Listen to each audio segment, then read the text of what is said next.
Hello everyone, this is doctor Asif Khan और आज इस सेशन में हम लोग डिस्कस करेंगे the first category from the NCERT classification, that is viral disease. मैं वायरल डिजीज से स्टार्ट कर रहा हूं और वायरल डिजीज में we will discuss first common cold. Common cold the most common infectious disease, सबसे कॉमन इन्फेक्शियस डिजीज है ये, okay, and it is caused by rhinovirus. सबसे पहले किसी भी डिजीज के लिए जरूरी होता है उसका कॉजेटिव एजेंट जानना। तो common cold is the most common infectious disease caused by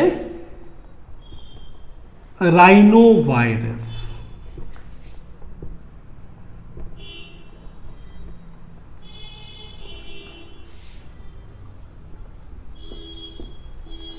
And that virus, yes, that virus or infection is through droplet. Droplet का मतलब when a person sneeze or cough, coughing में, sneezing में और even while communication, while talking, जो droplets आपके mouth से release होंगे, it transmits from infected person to the healthy person. बहुत स्ट्रेट फॉरवर्ड अगर मैं कहूँ तो कॉमन कोल्ड के जो वायरसेस है, rhino viruses, it starts its multiplication in your mouth. अब इस वायरस का जो मोड ऑफ स्प्रेड है थ्रू द ड्रॉपलेट इन्फेक्शन। इसे ड्रॉपलेट इन्फेक्शन इसलिए बोला जाता है ना, क्योंकि it gets transmit from infected person to healthy person while sneezing, coughing और वाइल टॉकिंग और even by the sharing of articles में, like the sharing of handkerchief, sharing of various gadgets. Okay, तो एक चीज तो क्लियर हो गई ना कि causative agent is rhino virus and infection is through droplets. तो इन्फेक्शन इज थ्रू ड्रॉपलेट्स, तो it's a droplets infectious disease. Okay, and ये ड्रॉपलेट स्प्रेड होगा while sneezing, coughing, talking or even by sharing of articles.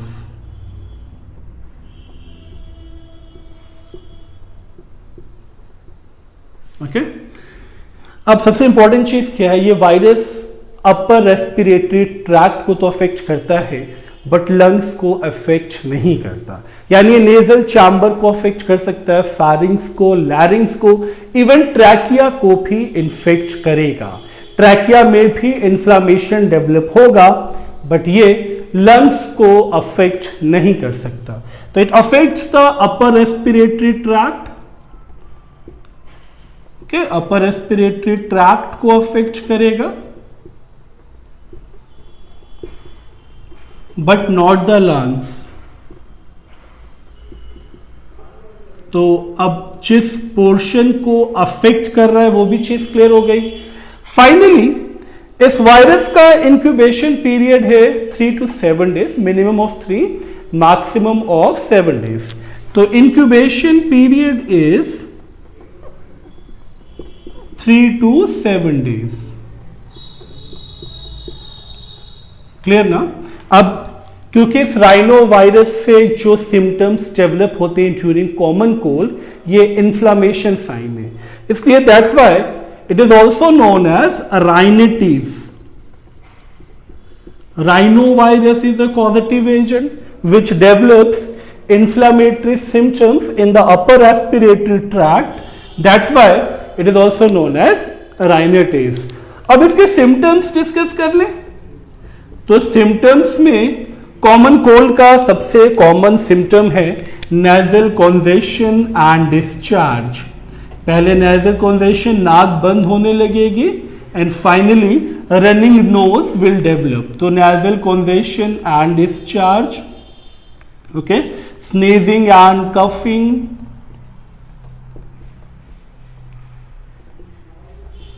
And tiredness, headache,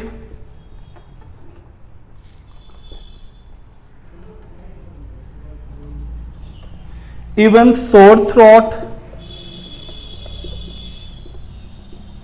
Okay, these are the various symptoms which develops even watering of eyes, ये बहुत important है। While sneezing watering of eyes also develops. And अगर मैं इसके treatment की बात करूं, वैसे तो इस डिजीज के ट्रीटमेंट की जरूरत नहीं है, it's a very acute disease, but still treatment bye mild in anti inflammatory drugs, okay, mild anti inflammatory drugs.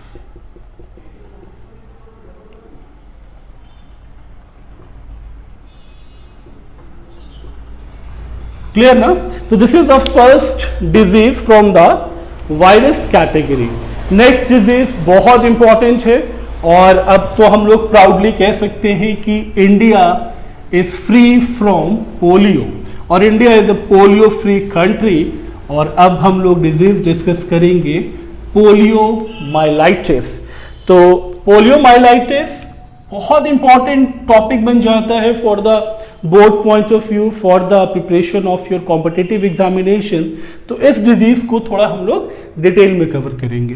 Polio myelitis, तो causative agent is poliovirus, but why it is known as myelitis, इस चीज पे अगर ध्यान दें आप और यहां पे फोकस करें, इट इज जब किसी डिजीज के एंड पे लगा हो, यानी अगर डिजीज इट इस पे एंड हो रही है, तो ये सबसे बेस्ट आइडेंटिफिकेशन है टू आइडेंटिफाई इंफ्लामेटरी डिसऑर्डर। अब यहां पे इट इज लगा, यानी ये इंफ्लामेटरी डिसऑर्डर है।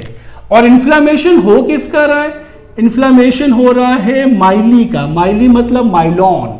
तो ये इंफ्लामेटरी डिसऑर्डर है माइलोन का। आई होप आप लोग को पता होगा, माइलोन is your spinal cord, okay. तो it's a inflammatory disorder of माइलोन,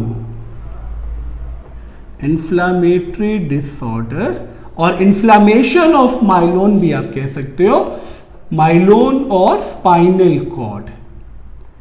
तो इंफ्लामेशन ऑफ माइलोन से नाम पड़ा पोलियो माइलाइटिस, क्लियर।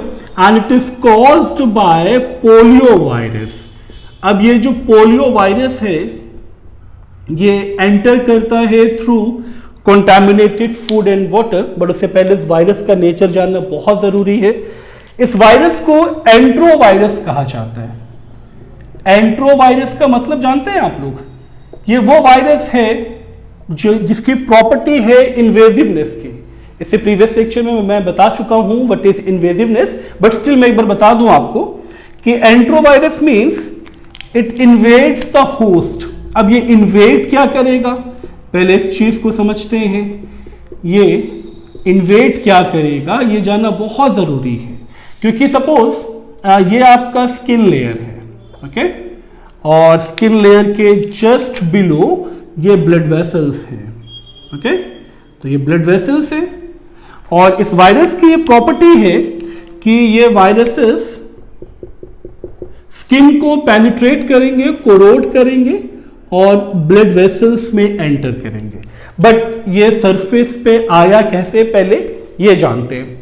तो आपको दो चीजें याद रखनी है। First of all, why it is known as poliomyelitis, because it's a inflammation of myelin, और myelin means spinal cord. Number 2, causative agent which is very simple, polio virus.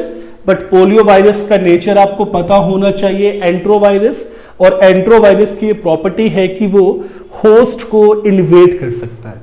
अब invade करके ब्लड वेसल में जा रहा है ना, तो पहले इस सरफेस पे वायरस को लाना पड़ेगा, और इस वायरस की एंट्री होती है through the contaminated food and water, okay. So the virus enters through contaminated food and water, enters through contaminated food and water.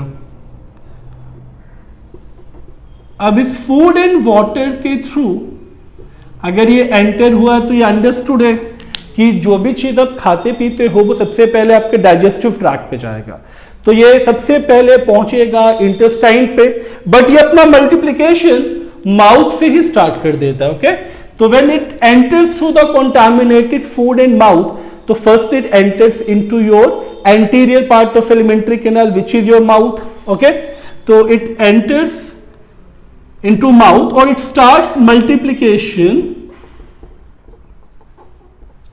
Multiplication in mouth, stomach and intestine. तो ये मल्टीप्लीकेशन कहां कहां करता है ये भी जानना जरूरी है। माउथ, स्टमक एंड इंटेस्टाइन, तो इन ऑर्गन्स पे इनका मल्टीप्लीकेशन होता है। और जैसे ही अपना मल्टीप्लीकेशन कंप्लीट करता है, अपने काउंट को इंक्रीज करता है, फिर ये इन्वेट करता है from the intestine into the blood vessel. तो from intestine it migrates to CNS, central nervous system पे जाएगा। तो from intestine, it's a very important line, from intestine it migrates to central nervous system. Okay, central nervous system पे जाएगा। और कैसे जाएगा, understood है ना, थ्रू द बॉडी फ्लूइड्स। तो through the body fluids means blood and lymph, it reaches to central nervous system. अब central nervous system पे पहुंचने के बाद it affects dorsal horn cell of spinal cord. आपके स्पाइनल कॉर्ड का सबसे जो एंटीरियर पोर्शन होता है ना, मेडुला ऑब्लिंगेटा के जस्ट नीचे, तो दोनों साइड पे डॉर्सल हॉर्न सेल्स प्रेजेंट होते हैं which controls your muscular movement, और ये जाके उसी को टारगेट करेगा। तो it affects dorsal horn cell of, it affects dorsal horn cell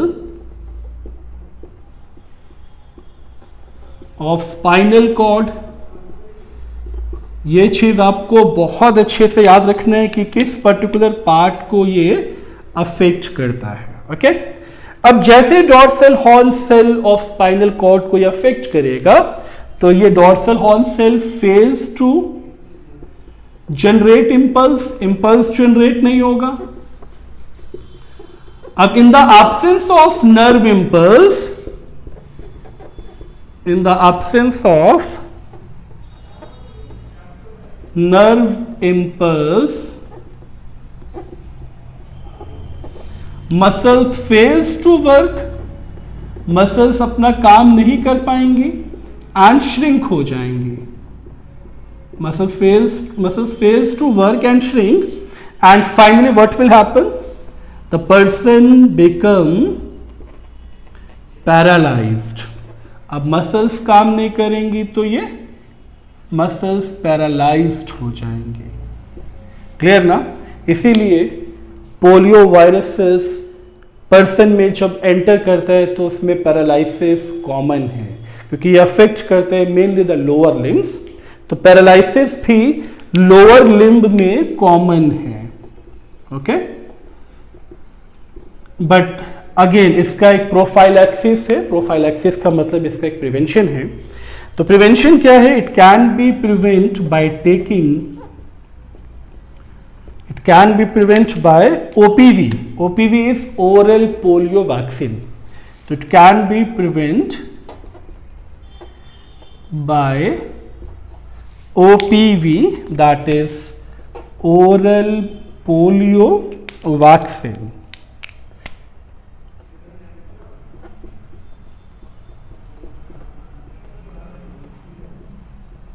clear ना?